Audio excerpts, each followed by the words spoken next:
Hello दोस्तों, तो आज के इस वीडियो के साथ हम बोरुटो 2 ब्लू वर्टेक्स मांगा शुरू करने वाले हैं। ये मांगा 2023 में बहुत हाइप में था और 2024 में इस मांगा को कवर करने से अच्छा और क्या हो सकता है। तो तुम सबको एक बहुत अच्छा हैप्पी न्यू ईयर बोल के चलो इस वीडियो को शुरू करते हैं।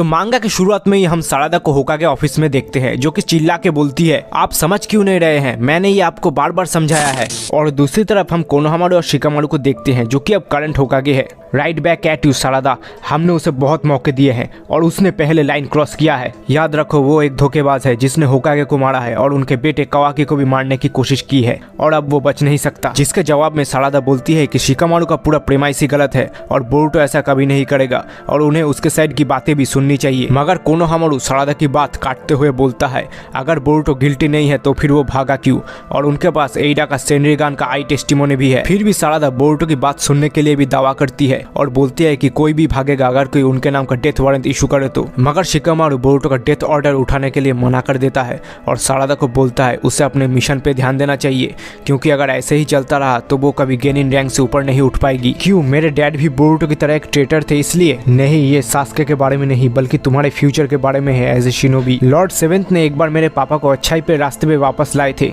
वो गेनिन होते हुए भी होकागे बने थे और इसलिए मेरे इंस्पिरेशन वो है, आप नहीं। इसके बाद हम नारुतो और हिनाटा को डाइकाकु टेन में अनकॉन्शियसली फ्लोट करते हुए देखते हैं और कावाकी उन पे हार्डली स्टेयर कर रहा होता है। जिसके बाद फिर से स्टोरी की फोकस सारादा और सुमिरे पे आता है, जो लोग बात कर रहे होते हैं कि कैसे एइडा के ओमनीपोटेंस की वजह से कावाकी और बोरुटो ने अपनी जगह बदल ली है और किसी को ये पता नहीं है कि सच क्या है। सबके लिए अब कावाकी नारुतो का बेटा है और बोरुटो एक अनग्रेटफुल ट्रेटर। जिसके बाद हम सारादा और सुमिरे को एइडा और डेमन के साथ बातें करते हुए पाते हैं, जब एइडा बोलती है कि उसके ओमनीपोटेंस के ऊपर उसका कोई कंट्रोल नहीं है, ये एक टाइप का ओत्सुत्सुकी शिंजुत्सु है जो कि लोगों की चाहत को सच्चाई में बदल सकता है और कावाकी के डिजायर से ही ये सर्कमस्टेंसेस बने हैं। सबकी यादें बदल गई हैं और इसी वजह से दोनों ने अपने पोजीशन स्विच कर लिए हैं। लेकिन क्या इसे रिवर्स नहीं किया जा सकता है? मुझे नहीं पता, लेकिन अगर तुम इसके बारे में सबको बता भी दो तो कोई तुम पे यकीन नहीं करेगा, क्योंकि यहाँ पे सिर्फ तुम्हारे पास रॉन्ग मेमोरीज होंगे। सो इससे अच्छा तुम लोग हार मान लो और न्यू मेमोरीज लिखना इससे ज्यादा आसान होगा, लेकिन उसमें भी अपने रिस्क है। मगर तभी एइडा को सारादा और सुमिरे पे शक हो जाता है,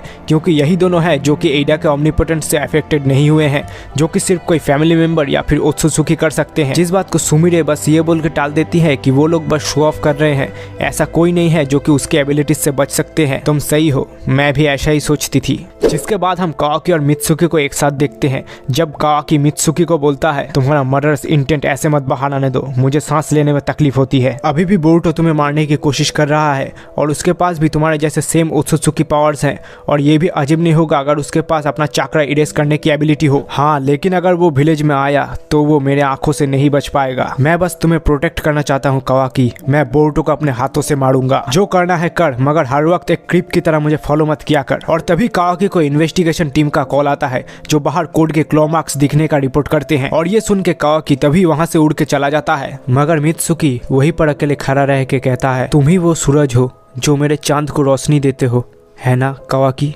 इसके बाद स्टोरी हिमावारी और चोचो पे शिफ्ट होता है, जो कि कॉम्बैट ट्रेनिंग कर रहे होते हैं। हिमावारी चोचो के हाथ के ऊपर से छलांग मार के चोचो पे अपना शूरिकेन से अटैक करती है। जब चोचो भी अपने शरीर को बलून जैसा फुला के उसके शूरिकेन्स को डॉज करती है और छलांग मार के मिड एयर में ही हिमावारी को पकड़ लेती है। और हम पीछे से इनोजिन और शिकाराई को हिमावारी को चीयर करते हुए आते देखते हैं, जो बोलते हैं हिमावारी पहले से बहुत ज्यादा स्ट्रॉन्ग बन गई है। जिसके बाद इनोजिन हिमावारी से पूछता है, तुम अचानक से स्ट्रॉन्ग क्यों बनना चाहती हो? जिसके जवाब में हिमावारी बोलती है, मुझे पता है ये सुनने के बाद सब मुझे डांटेंगे, मगर मैं बोरुटो की हेल्प करना चाहती हूँ। जो सुन के सब लोग चौंक जाते हैं। जब हिमावारी आगे बोलती है, उसका इमेज मेरे दिमाग में कुछ अलग है, उसने ही मेरे पापा को और मुझे अपने लाइफ से प्रोटेक्ट किया था और वो कभी मेरे पापा को मार नहीं सकता। इसके पीछे जरूर कोई रीजन है, मैं ये फील कर सकती हूँ, मेरे पापा अभी भी जिंदा है। इसके बाद हम फिर से कावाकी को देखते हैं, जो अपने ओत्सुत्सुकी आई से सारे क्लॉ मार्क्स को डिस्ट्रॉय कर देता है। मगर तभी कावाकी इन्वेस्टिगेशन टीम के एक मेंबर को नोटिस करता है, जिसे चेक करने के बाद उसके बैक पे कावाकी को कोड के क्लॉ मार्क्स दिखते हैं। जिसके तुरंत बाद कावाकी इस बारे में शिकामारू को रिपोर्ट करता है और सारी इन्वेस्टिगेशन टीम के मेंबर को एक जगह पर लाने बोलता है। पर तभी एक शिनोबी के बैग से कोड के अजीब से दिखने वाले मॉन्स्टर्स बाहर निकलते हैं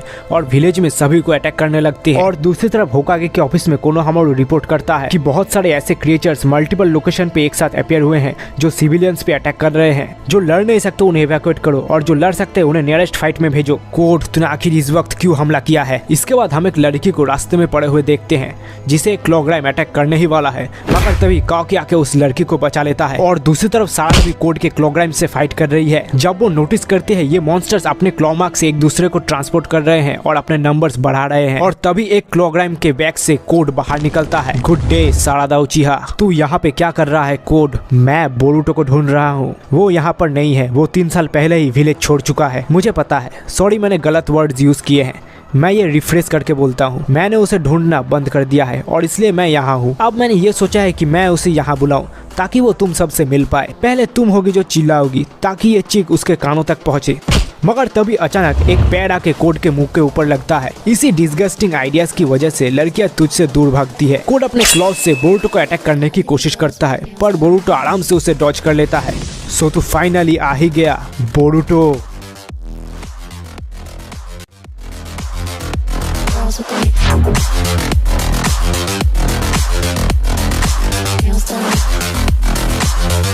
Girls with the nails done.